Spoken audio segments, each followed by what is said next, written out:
Hi there, and welcome to the Everyday Millionaire Mindset Matters episode. Steffany, you're back. I am. Hey, hon. So you were in Japan. I was in Japan. It was a quick in and out. It feels like I was gone for weeks. And then from Japan you came home, and then you were virtually in Finland. Yeah, and then that was for 4 days, and then in a couple days I leave for Italy. Nice. Well, for me. Yeah, good for you. Okay, so what I want to talk about this, we've often talked about what we refer to as the champion's journey. So that is the journey of a champion. So when we look at, and we often have had conversations on the podcast here, is that we see in life, in business, in a lot of things that people do, they want the outcome. They see the car, they see the house, they see the gold medal or whatever, the podium, the lifestyle. They see the YouTube stars. They see the accolades. They see all the accolades. Now, that comes back to the champion's journey, which is that's the outcome. And in between, this is what I want, and the outcome being that, there's a lot of space. There is.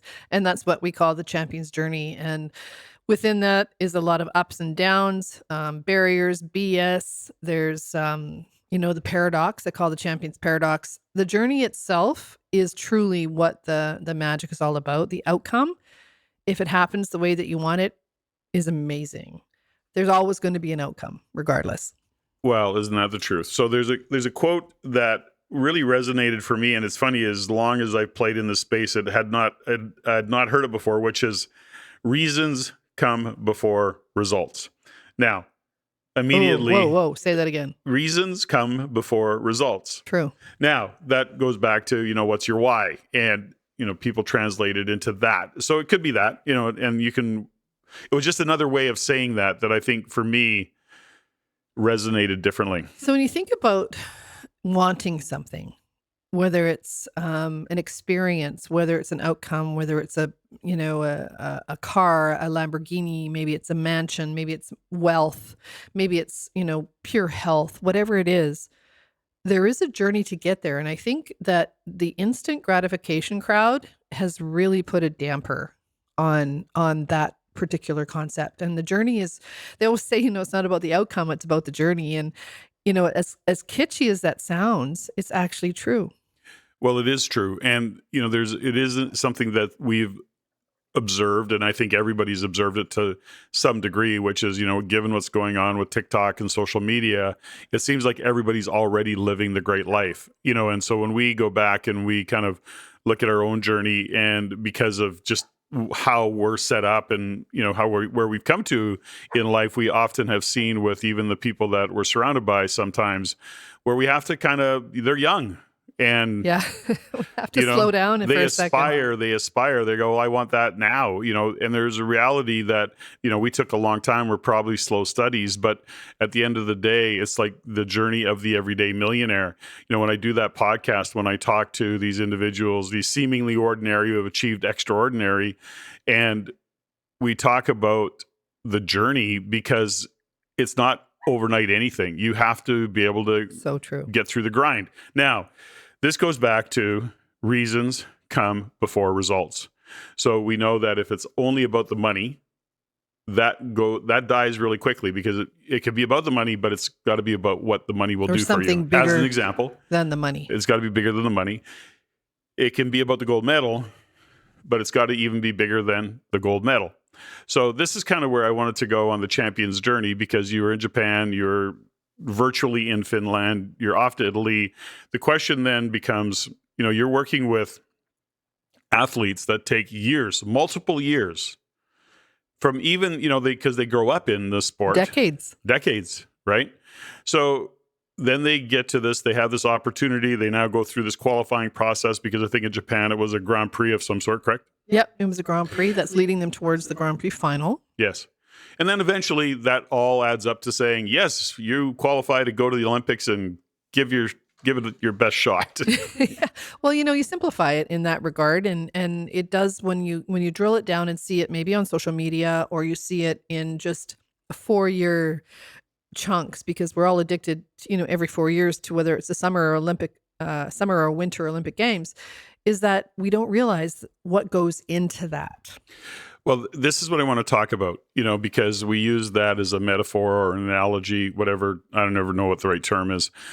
When we're having these conversations about athletes, because it's so common, a lot of people relate to that story, whether they're athletes or they've played a sport. They do have some Well, relatedness to it. there's a parity to that. Like, I think life is a team sport. We talk a lot about sport, but it's not about sport. It's about the values and the qualities that you learn in, like, I think about family, and I think about teachers, for example. Teachers are our first life coach. So if you think about, just crossing over all of these contexts, whether it's sport or business or family or life, it's really only one thing. And our values are what dictate that. Okay, so I don't want to go into a values conversation yet. Wow. Because Always a values I know it's always a conversation. values conversation. I want to go back to Japan. Okay. I want to go back on the journey of what is going on in behind the scenes Hmm. that keeps these, and I'll use the term kids lightly, but to me they're all kids, but these young people, what keeps them going? Because, when they show up on the ice and they perform, I mean, in those moments, life looks pretty perfect. I mean, they're artistic, they're athletic, they're beautiful, They're fit. their costumes, they're like these works of art floating across the ice. And what happens, right up to the minute before they step on the ice? They get there early. You're a mental performance coach, so what the hell are you doing? Like, what do you do? Oh my gosh. You are so right. Like, right up to the minute where the music starts is the journey itself. I mean, the dealing with the ups and the downs and the emotional and the nerves and the fear and the fear of judgment and all the things that go on. Now they're on television. Now they're on YouTube. Now they're on social media, where every little thing about them is being picked apart. But they have to rise above that. They have to decide that they want something more, which is not what I've gotten to with the athletes that I work with. It's not just about the medal. It's not just about the title. It's about who they've had to become to step into that title. And I'm, just in Japan, for example, it was amazing to watch a couple that used to compete for Denmark. They were Danish champions, and now they've changed flags. For example, this is Nick and Laurence. They now are representing Canada, and they are so proud. Canadian, they're second in Canada, and they have a bigger story. Now they have a story. They have a story that they've had to overcome adversity. They've had to overcome a lot of negativity, a lot of judgment to change countries. They had to take a year off, and in college, in the NCAA world, they call that redshirting. They have to take a year off. They have to continue to train. They have to get in the best shape of their life, and then they have to throw their performance out in the world to be judged. And that's not easy. So this goes back to, the reasons, come before the results. So when I try and relate this and say, okay, we see Nick and Laurence doing what they do, going through the adversity, and we have many examples of these athletes. And, when we think about in our own life in business, in our own life in the people that we know that are on journeys of careers, there's got to be a moment in time where you look at it and you go, why am I doing this? What is this for? And so let's go back to Japan, and you've got a number of teams there. You're working with those teams, right? Yeah, 6 teams. They're there days before, and you've been working with them all along. But give me a little bit of background. What kind of stuff are you working with them? I mean, what kind of conversations are you having with world-class athletes?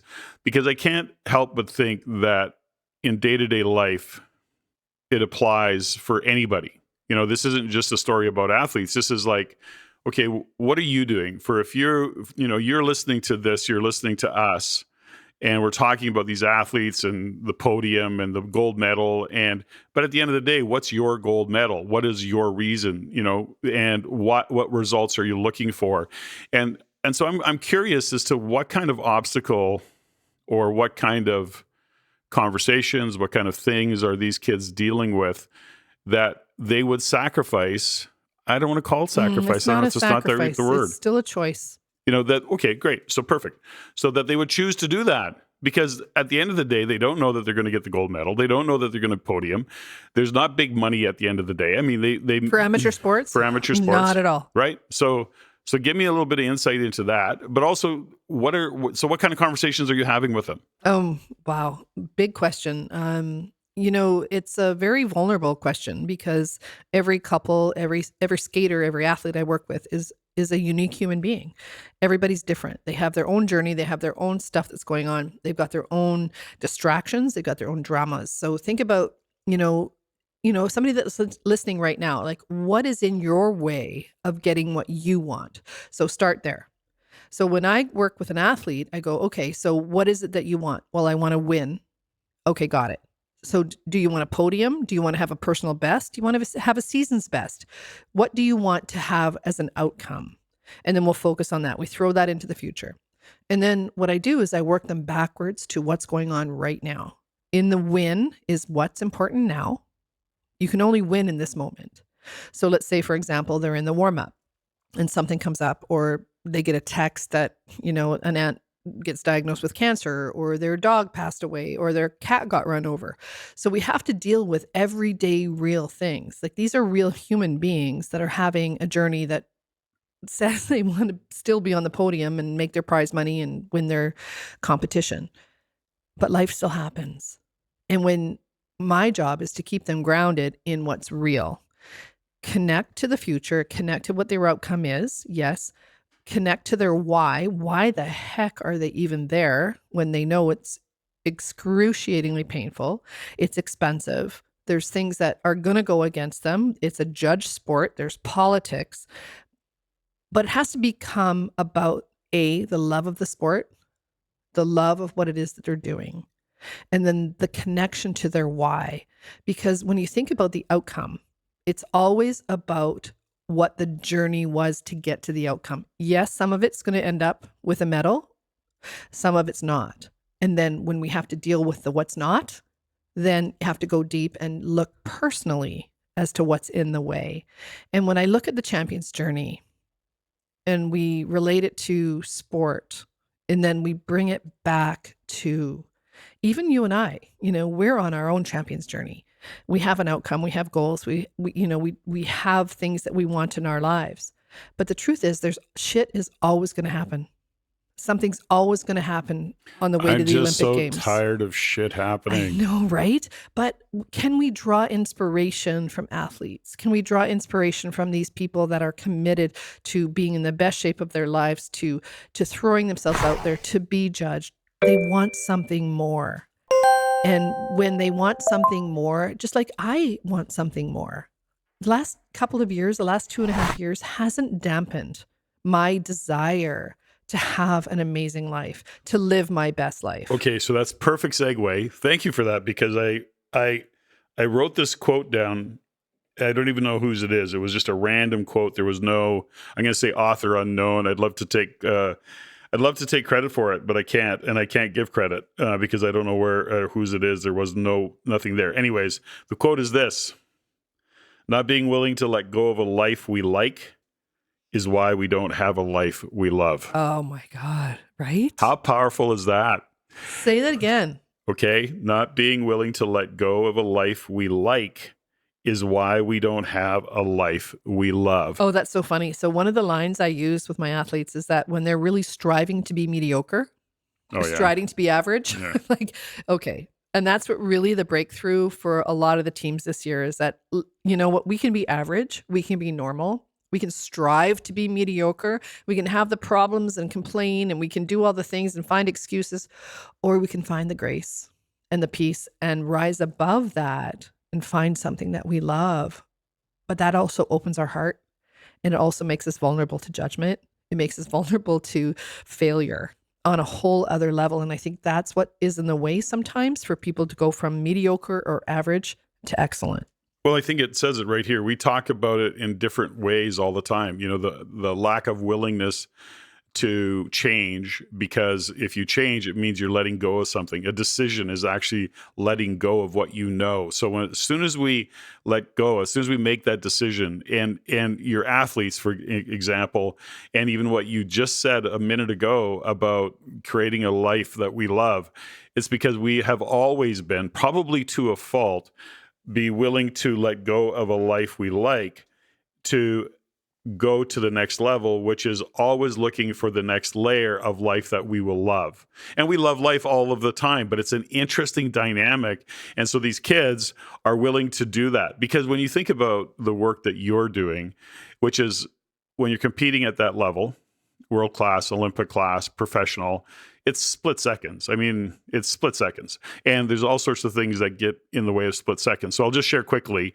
When you used to work with professional athletes, primarily hockey players, but with professional athletes overall, you'd go into, it was never technically, they were always technically quite strong. It was at a certain level, they're all kind of there. the same. Yeah, they're all kind of there, right? Yep. So what then gets in their way? Well, what gets in their way has got nothing to do with how smart they are, and or even technically, it's how life, good they are. It's life gets in the way. Exactly. It's stories, the history, stories, the past. Exactly. The dog died. The mother-in-law's a bitch. Whatever the story might be, there's something that gets in the way of that ultimate level of performance, and this is what your kids are dealing with. Yeah. And the other thing is what's happened in the past.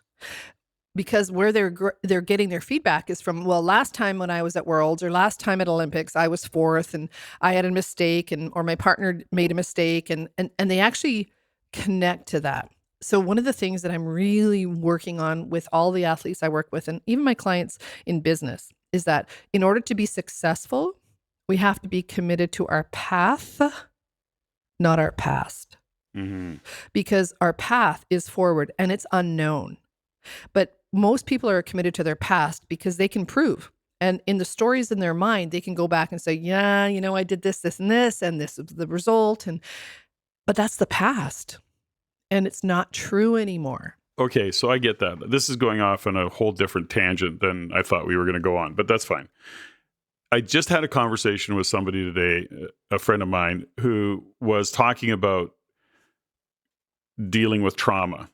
And in that conversation, he was talking about just people that he's speaking with. And I keep hearing this word trauma. And I get it. And I don't want to minimize it. I guess I have my own stories around trauma. But in my kind of brain, the way I think about it, and we as coaches have had clients that are dealing with trauma. But to your point, that's a past. It is the past. Okay.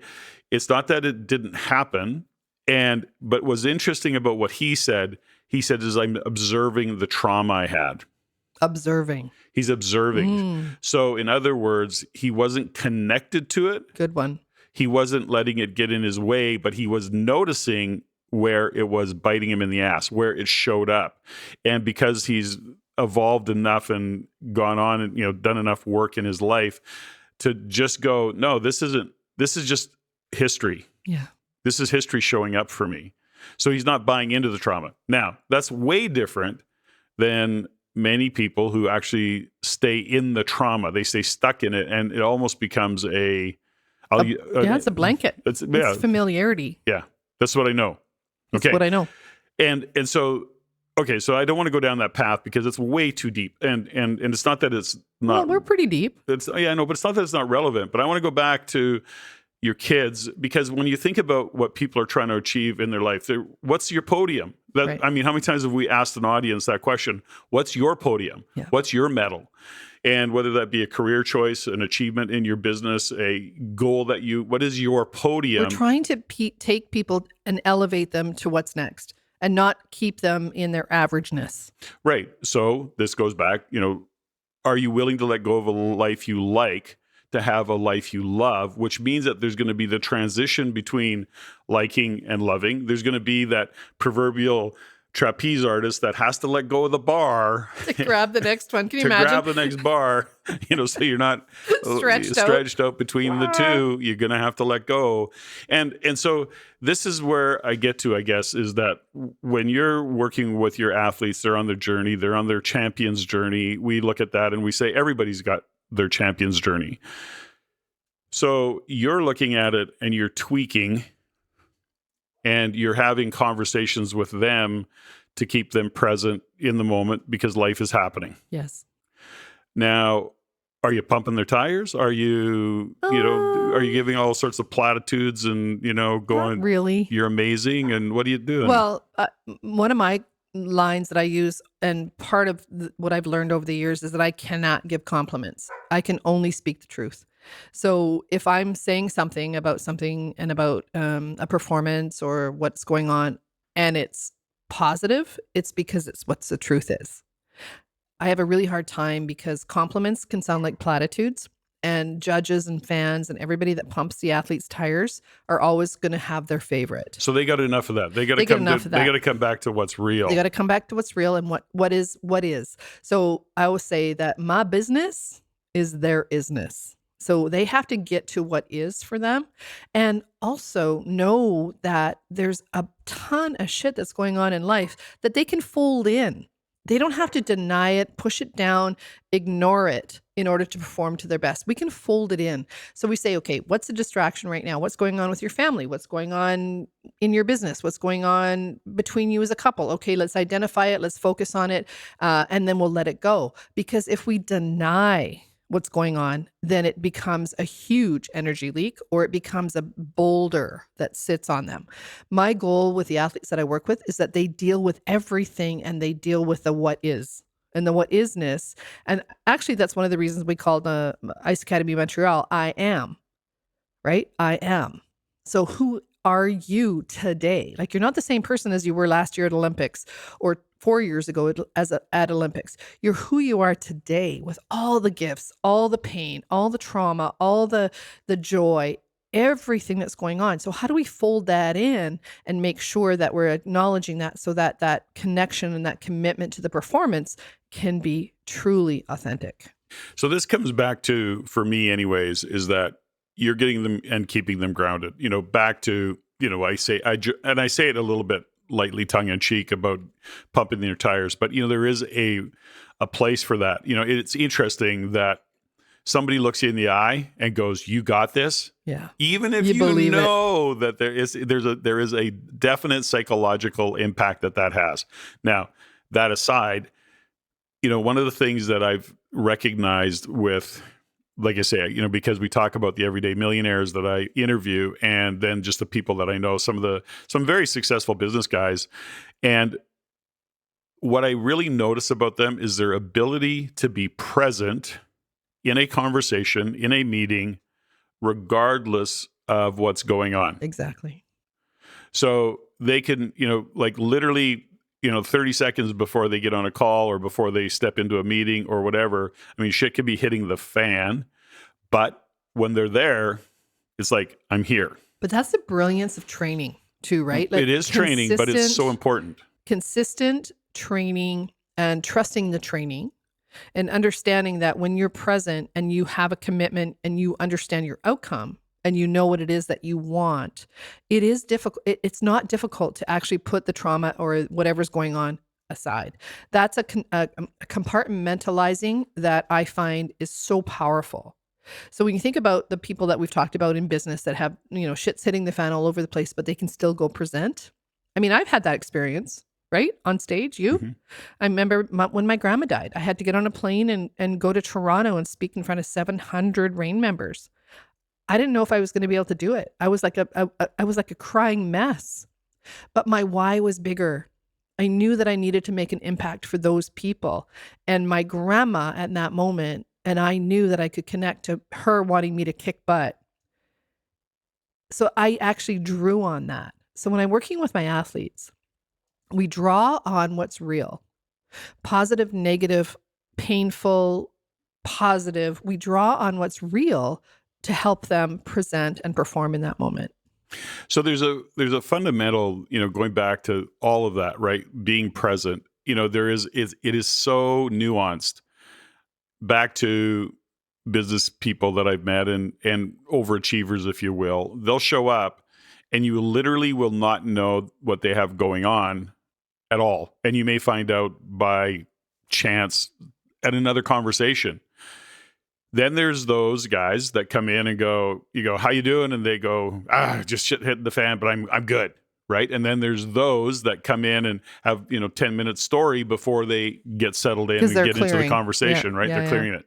So it is interesting to note that the most successful guys that I've had conversation with seem to be able to walk in as if there's nothing going on in their world but what's happening right now.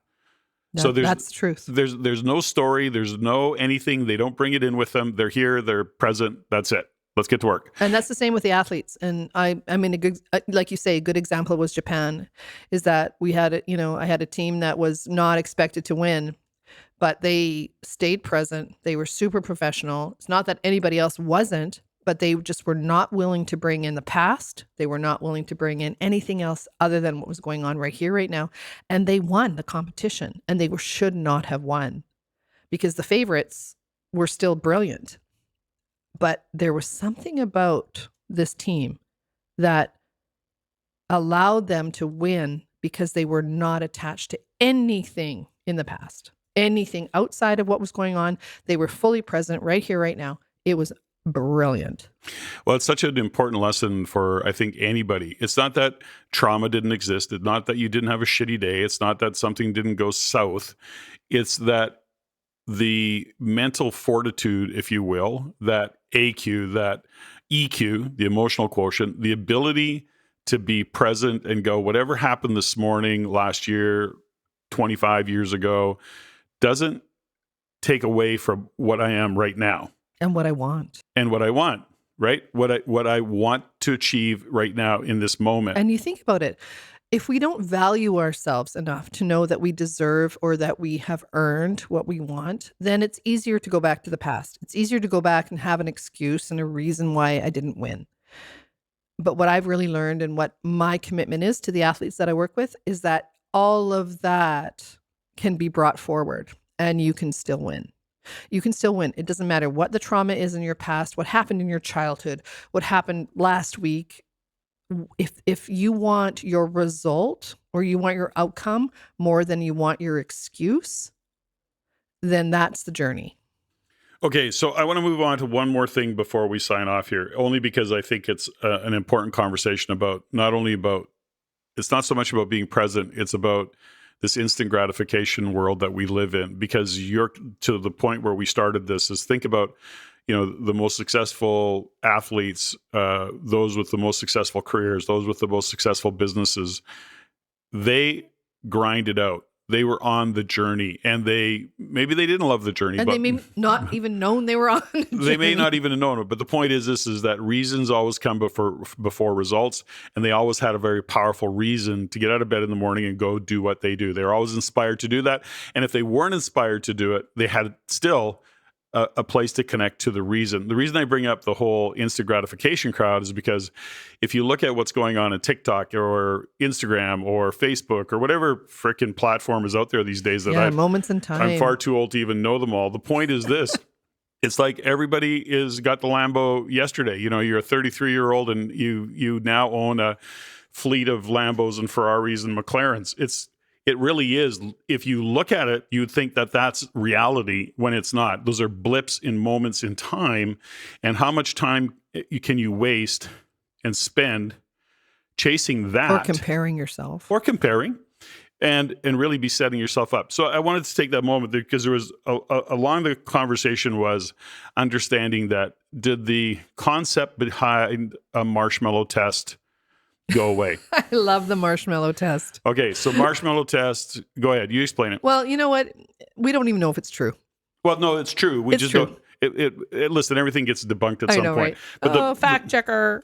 no, it's not Anyway, about that. so here it is. So you have 2 kids in a room or 3 or whatever, and you have a person come in and they lay down a marshmallow in front of each of the children. And they say, okay, if you can sit, I'm going to leave the room. If you can sit for 15 minutes and not eat this marshmallow, I'm going to come back. And if it's still here, you can have 2. So when you think about instant gratification, so, you think about a video in the room and the kids are like, oh my God, I want to eat this marshmallow right now. I want it now. I want it now. I want it now. But what they were saying is that the kids that could actually say, okay, I can wait 15 minutes to get 2, they were equating that to success and future success down the road. Because of delayed gratification. Delayed gratification. And that's one of the things I find with the athletes and myself, I'm the same way, is that I don't need a treat. I don't need snacks. I don't need, I would rather wait to get the bigger win than have it in the moment, because I just know that the journey is more powerful than having it in this moment. I don't know. If it wasn't a marshmallow, I could probably I'm wait. thinking for you, it's popcorn. I don't know if I can wait if it's a marshmallow. I love those marshmallows. You do, and you love popcorn. Okay. We've had this conversation, Patrick. Anyways, when we look at and go on these journeys, we have to look at our own life, so hopefully, what I would invite you to take away from this is, it's not just about delayed gratification. It is actually about being present, about willing. I love that quote, willing to give up the life you like to have the life you love, and to have a great reason to get the results that you're looking for, to put in the time, put in the energy, to be present, to do the work, and really set your podium. And trust. Well, I guess there's some trust in there too. Okay, that's it. So think about it. Last thing. The podium it's real. Like whatever it is for you. If it's the next deal, if it's a relationship, if whatever it is for you, whatever you have up there as a podium, it's real. And I think if you give yourself, and for us, what I've learned over time is that if I give myself enough credit and enough grace and enough patience to get it the way that I want on my terms, I don't have to compromise myself. And that is really what I'm trying to teach the athletes that I work with, is that to not compromise the moment. Don't give up what you think you're worth in order to, second guess. It's worth it. It's worth it to wait the 4 years. It's worth it to wait whatever it takes to get it the way you want to get it. So live the life you love and not necessarily just tolerate the life you like. That, ladies and gentlemen, was some edition of Mindset Matters and Champion's Journey. And we're going to call it jet lag version. Okay. Thanks, Steffany. That was fun. Ladies and gentlemen, thank you for listening. If you found value in the podcast, please take the time to rate and review and share with others. Share with your friends. As it is my goal to always improve and to provide the highest value for you, the listener. If you have any comments, suggestions, or questions you'd like answered, please email me at ceo@reincanada.com. That's ceo@reincanada.com. I look forward to hearing from you. And until next time, Patrick out.